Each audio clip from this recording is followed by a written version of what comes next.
नमस्कार दोस्तों, मेरे चैनल में आप लोगों का स्वागत है। आज मैं बात करूंगा आप लोगों से प्रागैतिहासिक काल की। प्रागैतिहासिक काल क्या है, इसके कितने पार्ट्स हैं और कितने सब पार्ट्स हैं, इन सब को मैं पूरा डिटेल में आप लोगों को बताऊंगा एक एक करके, और क्रम से मैं आपको बिल्कुल सीक्वेंस में सारी चीज़ें इसमें जो है आप लोग को बताऊंगा।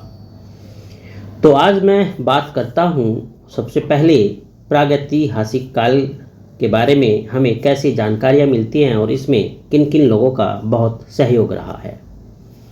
तो मैं आपको बता देना चाहूँगा कि जो मानव रहा है ना, मानव का जो विकास हुआ है वो कभी भी एक समान या लगातार नहीं हुआ है, बल्कि मानव के विकास की जो प्रक्रिया थी ना, वो एक सीक्वेंशियल रही है, यानी क्रमिक रूप से हुआ है। ऐसा नहीं कि सडनली हो गया हो। दूसरी बात इसमें मैं आपको बताना चाहूँगा कि मानव के विकास की कहानी के संबंधित जो है, ध्यान देना मेरी बात पर, मानव के विकास की कहानी के संबंधित जो लिखित विवरण हमें मिलते हैं, उस भाग को हम इतिहास कहते हैं। एक बात और यहाँ आप लोगों के लिए जानना जरूरी है कि लिखना मानव को आया उससे पहले भी इस धरती पर लाखों साल पहले जो है मानव का अस्तित्व रहा है। अब बात आती है प्रागैतिहासिक काल का मतलब क्या है। प्रागैतिहासिक काल का मतलब हुआ कि जब मानव की कोई भी लिखित विवरण प्राप्त नहीं होता है, अर्थात उसने जो क्रियाकलाप किए उनका कोई भी लिखित प्रमाण या विवरण हमें नहीं मिलता है, उस काल को हम लोग प्रागैतिहासिक काल कहते हैं। अब बात आती है भारत के संदर्भ में। जो भारतीय प्रागैतिहासिक काल रहा, उसको सबसे पहले जो उद्घटित किया गया वो किया डॉक्टर प्राइमरोज ने। डॉक्टर प्राइमरोज को इस बात का श्रेय प्राप्त होता है, और ये एक अंग्रेज थे। डॉक्टर प्राइमरोज जो कि एक अंग्रेज थे, उन्होंने 1842 ईस्वी में कर्नाटक के रायचूर जिले के, ध्यान देना, कर्नाटक के रायचूर जिले के लिंगसुगुर नामक स्थान पर जो है प्रागैतिहासिक काल के कुछ औजारों की खोज की थी। और ये जो औजार थे, ये पत्थर के बने हुए छुरे और तीर के फलक जैसे थे।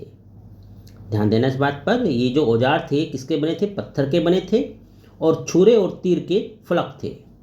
अब इस श्रृंखला में अगला नाम आता है जॉन इवांस का। जॉन इवांस ने जबलपुर के निकट नर्मदा नदी के किनारे प्राप्त कारीगरी की क्रिया से गुजरे पत्थरों का जो एक विवरण प्रकाशित किया। ध्यान देना इस बात पर, उन्होंने एक कारीगरी की क्रिया से गुजरे पत्थरों का विवरण प्रकाशित किया था 1853 में। अब इस श्रृंखला में अगला नाम जुड़ता है मीडो जटेलर का।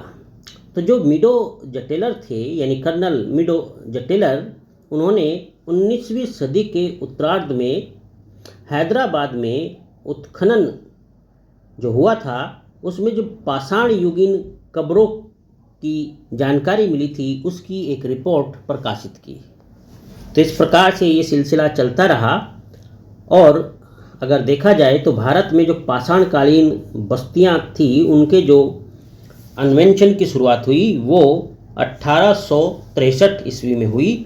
और एक भारत में जियोलॉजिकल सर्वे से संबंधित अधिकारी रॉबर्ट ब्रूस, ध्यान देना, ये जो जियोलॉजिकल सर्वे से संबंधित अधिकारी थे, इनका नाम था रॉबर्ट ब्रूस फुट। इनके अंडर में जो है ये पाषाणकालीन बस्तियों की शुरुआत 1863 ईस्वी में भारत में हुई। रॉबर्ट ब्रूस फुट वास्तव में तो अगर देखा जाए, जो इनका प्रोफेशन था, ये एक भूवैज्ञानिक थे, लेकिन उन्होंने दक्षिण भारत में अनेक प्रागैतिहासिक ठिकानों का पता लगाया और पाषाण युग के शिल्प से संबंधित कुछ तथ्य इकट्ठित किए। इन्होंने जो चेन्नई के समीप एक स्थान है पल्लववरम, तो इस पल्लववरम से कुछ पाषाण निर्मित औजार भी प्राप्त इन्होंने किए थे। अब इस कड़ी में एक अगला नाम आता है MC बर्किट का। 1930 ईस्वी में MC बर्किट ने कृष्णा नदी से कुछ सामग्री प्राप्त की और इस प्राप्त सामग्री का एक विवरण उन्होंने प्रकाशित किया। इस तरीके से कुछ और अन्य नाम इसी सीरीज में जुड़ते हैं, जैसे William king, brown, Cockburn, CL Clive इत्यादि इत्यादि। इन्होंने भी जो है अपनी खोज की और पूर्व पाषाण कालीन उपकरण प्राप्त किए और अपनी रिपोर्टें प्रस्तुत की। तो इस तरीके से जो देखा जाए, अगर सबसे महत्वपूर्ण अनुसंधान 1935 में इस फील्ड में हुआ और जो टेरा और पीटरसन द्वारा ये जो है अनुसंधान 1935 में जो है हुआ। अब ये जो दोनों विद्वान थे, टेरा एंड पीटरसन, इनके निर्देशन में येल कैम्ब्रिज अभियान दल ने शिवालिक पहाड़ियों की तलहटी में बसे हुए पोथवार के पठारी भाग का पूरी डिटेल से, यानी पूरा व्यापक रूप से जो है उसका सर्वेक्षण किया था।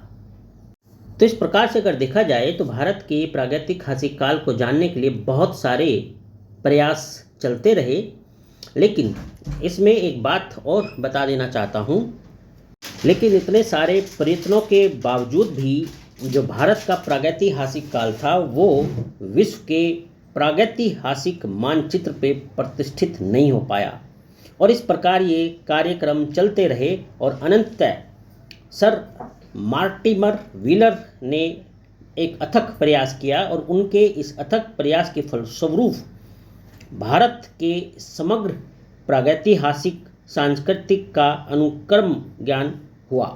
यानी मार्टी व्हीलर ने काफ़ी इस फील्ड में प्रयास किए, उनके इस प्रयास के फलस्वरूप ही भारत के प्रागैतिहासिक संस्कृति का एक अनुक्रम ज्ञान होना शुरू हुआ। इसी कड़ी में अब आगे नाम आता है 1950 में स्टुअर्ट पिगट का। 1950 में स्टुअर्ट पिगट की एक बहुत ही प्रसिद्ध जो है बुक पब्लिश होती है, जिसका नाम है pre historic India. Pre historic India ने भारतीय प्रागैतिहासिक काल को एक नई दिशा प्रदान की, यानी जो भारतीय प्रागैतिहासिक काल था उसके अध्ययन को एक नया मोड़ मिला, एक नई दिशा मिली स्टुअर्ट पिगट की इस कृति प्री हिस्टोरिक इंडिया से। तो दोस्तों ये था भारत के प्रागैतिहासिक काल से संबंधित कुछ जानकारियाँ। अब मैं इसको अपने आगे के क्रम में आप लोगों को डिटेल्स में बताता रहूँगा कि मानव का उदय कैसे हुआ, भारत में नवपाषाण काल, पूरा पाषाण के कितने पार्ट हैं, तो ये सारी मैं आपको डिटेल्स में जानकारी देता रहूँगा। आप लोग जुड़े रहना। अगर चैनल को आपने सब्सक्राइब नहीं किया है तो ज़रूर इसको सब्सक्राइब कर लेना। चलिए अगले वीडियो में मैं आपको बताऊंगा कि किस तरीके से मानव का उदय हुआ।